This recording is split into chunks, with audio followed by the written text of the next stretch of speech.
The Metro Nashville Police releasing surveillance video of the moments leading up to the shooting there at the Covenant School, that grade school that left 3 young children dead and 3 administrators dead as well. We want to from Monterey Park, California, as we come on the air here in the West, you can see the growing tribute, the makeshift memorial right here behind me, the flowers, the candles, the cards left behind after this deadly mass shooting at a dance hall here inside the ballroom. This morning, during what was supposed to be emotion from a joyful dance to celebrate the start of the lunar new year. Tonight we have learned the death toll is rising, 11 people killed, 9 others injured. The new details revealed in a bewildering press conference with the Texas.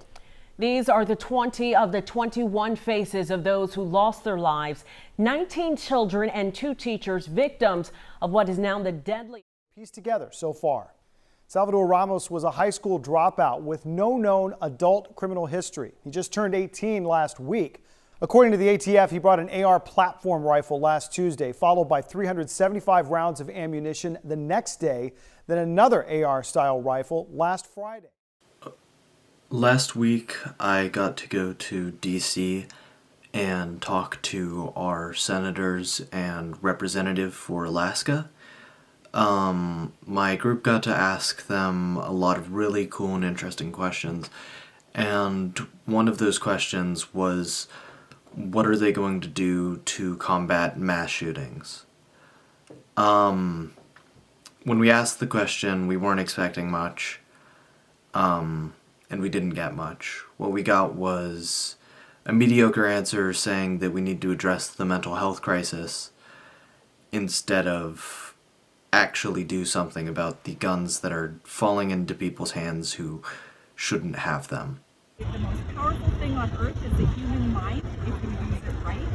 And collectively, there's nothing we can't solve. All these systems are human-made. There are solutions, but we need an engaged public, an engaged electorate. We need people to vote and give us direction. We need messaging from Alaskans saying, this is important. It's important to me, but I can't just do what I want. If that makes sense. In 2023, we've had over 125 mass shootings. A mass shooting is where 4 or more people get hurt, not including the shooter. It is pretty clear that the answer is not to address the mental health crisis, but to just take away the guns. Today, I'm going to be asking students of South Anchorage High School what they know about school shootings, what they know about mass shootings, what their opinions on gun control are, because the media doesn't show what children think and what our new generation thinks.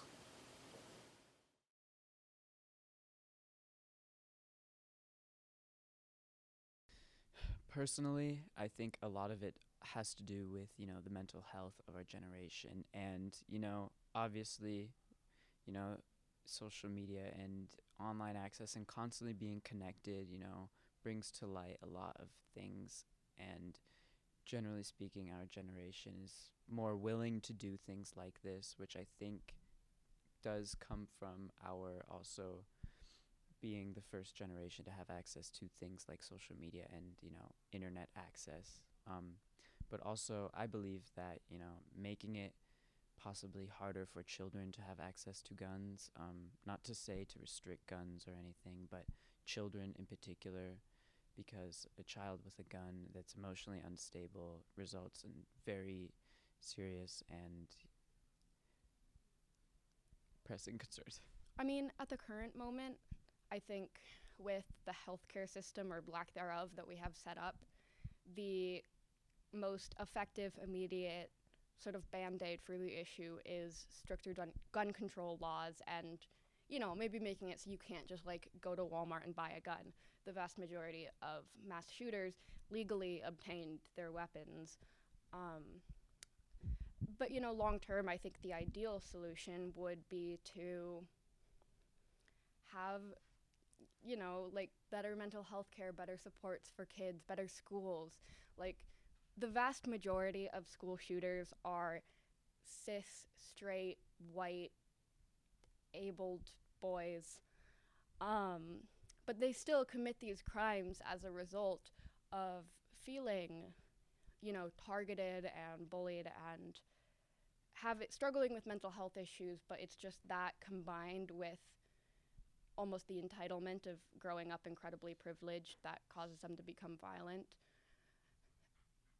But, I don't think we're really in a place where we're able to, give people access to mental health care that might actually prevent shootings. So I think for now, just from a pragmatism point of view, we just need stricter gun control laws. I think that there is numerous things, like mental health and lack of resources for youth in communities. There's not a lot of places in class where you can talk about your mental health or your identity or the different things that are going on in your life. But also, it's tough to have access to guns at such an easy way. I lived in New York City and taught there. There's no, you're not allowed to have a gun. And so it's interesting being back in Alaska where you can. Well, that's an interesting question. I don't know. Maybe we should make guns harder to get, make licenses and stuff like that to make it similar to European countries.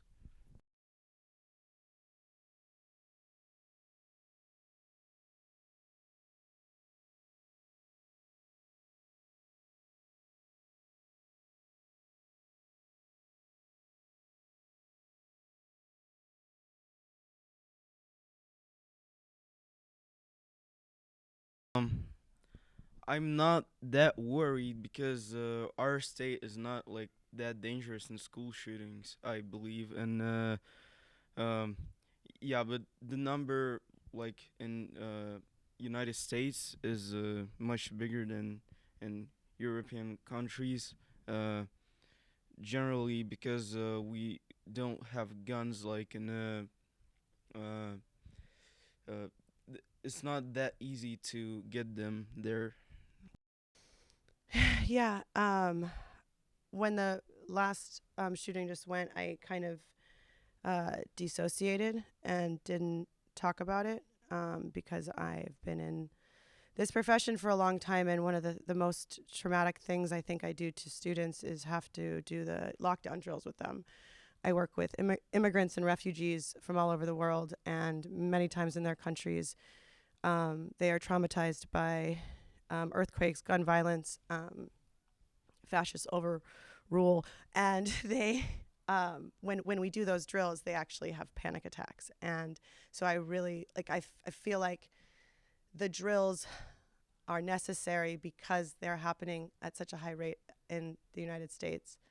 I wish that we didn't have to do it to students because they don't really recover after it. And I don't know if we're thinking about that after just the drills. I don't know that our state is or how they are because I don't know that we have school shootings. I don't think we do. But, yeah, I mean, I don't know that they are doing anything, so.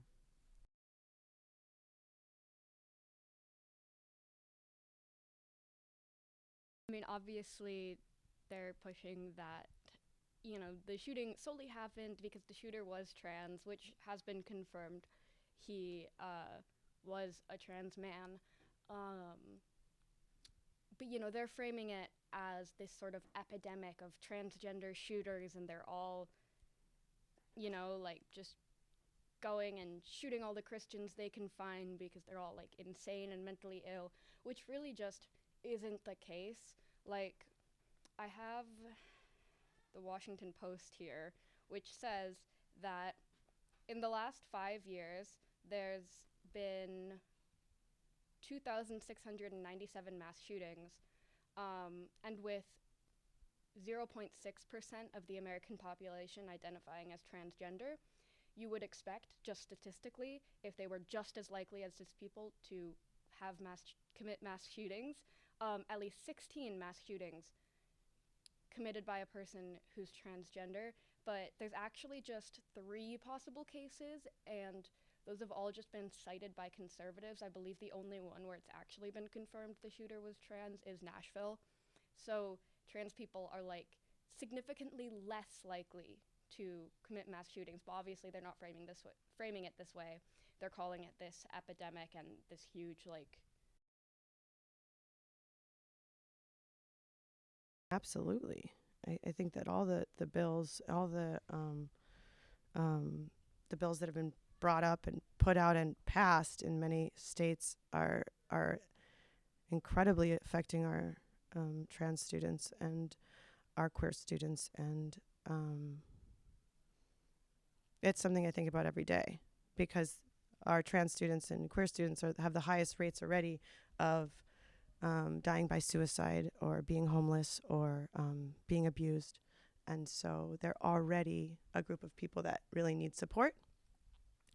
And so to see that you don't have support on a national stage, and then also that you're being used as a, I don't know, like a political, scapegoat. I can't imagine what our students are going through. Absolutely. I mean, the whole justification they give for passing all of these bills that discriminate against trans people is that, one, adult trans people especially are like dangerous and, you know, like mentally ill psychopaths trying to like prey on children. And then they also try to frame trans kids, usually like trans boys, as these poor little victims, like poor little autistic girls being, I don't know, converted by the big scary transes. And this obviously will be used to further that agenda of trans people being predatory and criminals, and, you know, really they describe it a lot of the time as trans people just being like very mentally ill in a dangerous way, which obviously trans people do have higher rates of mental health issues, but just like any mentally ill people, they're far more likely to be the victims of stuff. And really, all the mental health issues are a result of discrimination and laws like this. It's not an inherent thing to being trans.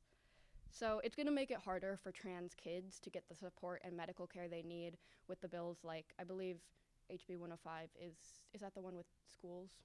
Yeah, basically making it impossible for trans kids to live as themselves.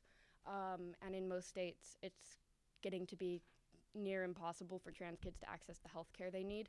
And of course, the legislation is being used to just like criminalize the existence of trans people, particularly trans adults who are framed as the criminals here. And what do you think we can do to stop school shootings in America or mitigate school shootings?